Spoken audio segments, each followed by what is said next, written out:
Hey, Matthew, how's it going? It's been a long time coming here. I'm glad that you made it. You're on mute, by the way. Just getting all my stuff here. How things going? Hey, things are going pretty well. Busy. Let me check to see how many people we have registered here today. We have, at least from Intel. I don't know what the other groups are doing, but it tends to be mostly Intel at this point. Okay. Give me the skinny a little bit more on. Are you just like asking questions? You might just speaking straight through. Yeah. We have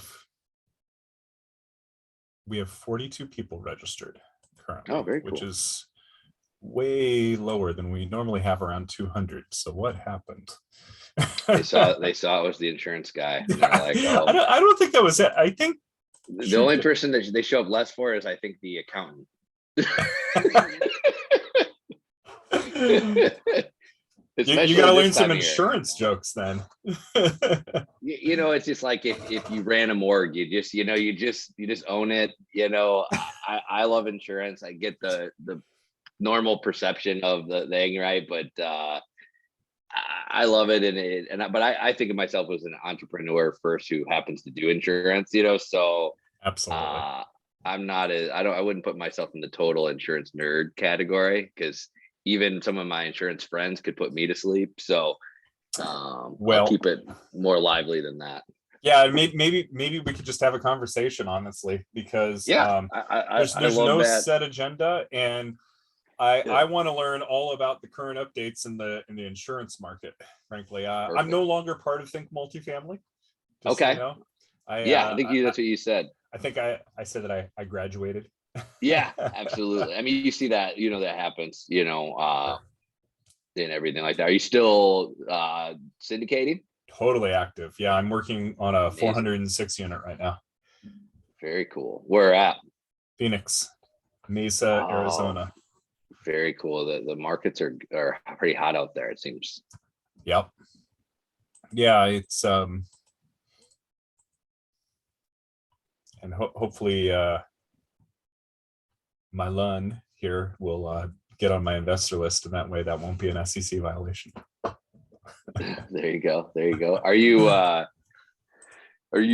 working with some people, or how are you kind of set? Yeah, I'm working with Rise 48 Equity, which is out in that area. Okay. And just, I've started a few other real estate clubs at other places, and which we should see here. I think Priya is going to join. She's from Netflix, and Nisi from Walmart should be joining. Very cool. Let me send out a general email just to make sure that people knew that this was going on. I think that could be part of the problem. How are things going with you while I'm doing this? Things are going really well. It's busy, as you can tell in the market. So we're swamped. We've since 2020, early 2021, we've went from 12 employees to 84. Wow. So we've been growing like crazy. Good for you. Good for you. Yeah, and just kind of taking care of one deal at a time, and just kind of the referral and the network in the space, as is just really great, right? Like if I talk to people all the time, they're like, how do you gain more business? I was like, I just do good on the business that's given to you. And like, there's 40 some people on every deal, from the property managers, the lenders, to consultants, to equity guys, and gals, and there's just so many that if you just do a good job, like, you're going to get that email within the next week, like, hey, you probably didn't know I was on Summerfield Roads apartments, but I was, and I'm actually looking at this one in Georgia. Can you help me with the insurance? You know what I mean? So it's really how we've built our business model, is just try to do a really good job and hope that people see that are on the deals, and then we'll get a property manager like, hey, we saw you saved our client on that one deal, blah blah blah. We got another client that can't get assault and battery over here, like, can you help them? And that's just how it's been growing, just word of mouth. And just I'm actually curious, is Think Multifamily giving you a lot of your business, or has it become a smaller part now? So Think Multifamily is still very big because we built them basically their own department. So what I'll do is for anybody, like let's say for this group, I'm just using it as an example, and because I believe in like white glove service. So if like you said, hey Matt, we need like to be able to, with my group, we need to be able to send you LOIs like crazy, and we got a bunch of things, whatever. I would literally hire and train a group that does anything just for yours. So that's what we did with Think Multifamily, is just literally built them an LOI team, a under contract team, and a closing team. And if Think Multifamily stopped doing deals for 6 months, those people would just sit and play solitaire. You know what I mean? So, which is like, and what I mean by that is just like, that's how I want it. I get it. And so, yeah, so that's how we've been doing it. Before a lot more people join, let me go grab a glass of water really quickly. Yeah, absolutely. Right absolutely. Back.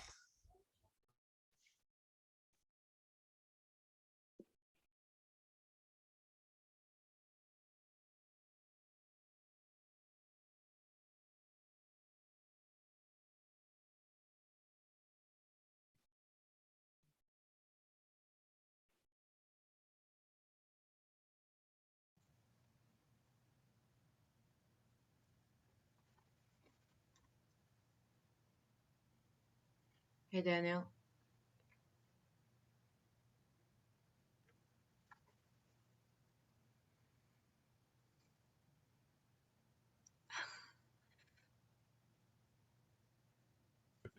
Hello, everybody.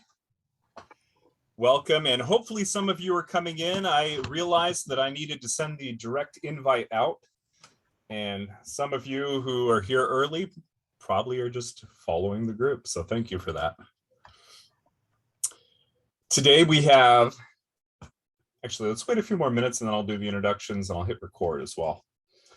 While we're waiting for that, does anybody have any open topics that they want to talk about? Do you want to talk about rising interest rates, inflation, how to run your Airbnb, flipping land? What topics are you guys interested in today? I'll tell you, the market is becoming, I think the shared space is kind of cool of a topic. It's pretty hot right now. Shared space? Yeah, like share. For me, I see a lot of like the upstart. I get called in on a lot of companies that are just starting up. Maybe seed rounds or different things like that. And right now, the like split living, shared living, co-living, is becoming very popular and quite a topic. I think not only like across my industry but just across the board. Like, is this something to consider? And then I think the other thing that's kind of interesting that I've heard lately is how many people that if they're in a down market or they're struggling to find tenants are flipping units to like stay at home office space and then renting that out.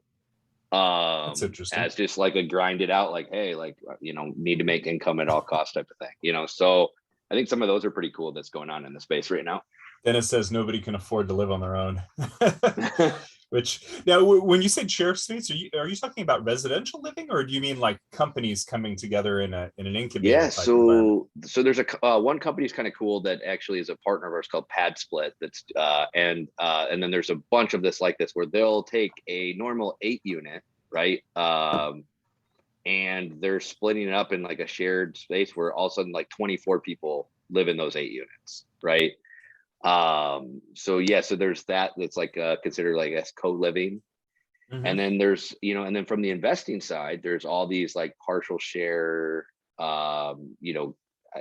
So there's a lot more going on from like the investing side of getting into this space as well. It's really cool to see in real estate in general that there's so many people who can get involved in it now, right? Like at some points it used to be institutional only and really hard. And I think now with you can get in, and then from people who capital raise, different things like that. There's so many more ways that you can collect money now. You might have to send out a lot more K1s, but there's a lot of ways you can really get involved. And I'm even seeing some younger, like real young, like in the 20s, people getting in, and they break up the deals into a lot more people, but they're getting like the future, big checks that will, because those are the future execs one day or whatever. So it's cool stuff. All right. It looks like we're getting a fair number of people here, but I want to introduce Misi over here from Life Mission Capital. Hi, Misi. Hi, Daniel. Thank you. Thank you for the introduction. I know I've been here for a few times now. Yeah, so my company is Life Mission Capital, similar to what Daniel is doing. So excitingly, we actually have a 506c opportunity for the first time. So I don't want to, steer the thunder from our speaker today, but it's a very good diversified opportunity across different regions, 3 properties with a really strong sponsor. So if anyone's interested, just reach out to me. I'll drop a link here in case you want to book a time with me, even though it's a 506c, but I would just love to know my investors. So, all right, go ahead and put that in the chat. And for everybody else that's here, I want to hear what company are you from? Are you mainly all Intel people? I know there are a lot of Intel people here. Are there any non-Intel people here? Go ahead and drop what company you're from in the chat. And we'll just start it off saying hi, and then I'll introduce our speaker. Intel, Bo's from Intel. Dennis, I know Dennis. Dennis helped me navigate the NextGen Professionals Network. All right, looks like we've got mainly an Intel crowd here today. All right. All right, well, welcome everybody. Yeah, this is an Intel crowd. Welcome back. Oh, and I see we have Keshav here as well. Keshav, feel free to introduce yourself. Keshav is another one of our moderators from the, so the way this meeting is organized, and sorry, I'll get right back to you, Keshav. The way this meeting is organized is, even though the majority of the people today are Intel, this meeting does include people from Macy's, Walmart real estate group. And Keshav, you're running a group as well. Why don't you introduce yourself and your group? Yeah, I'm based out of New York, and so I run the Amazon and the Meta real estate investing clubs. Yep, I'm a syndicator as well, so just like Misi and Daniel, and happy to be here with you on Thursday evening. All right, great to have you here. We will get started now. I'll hit the record button.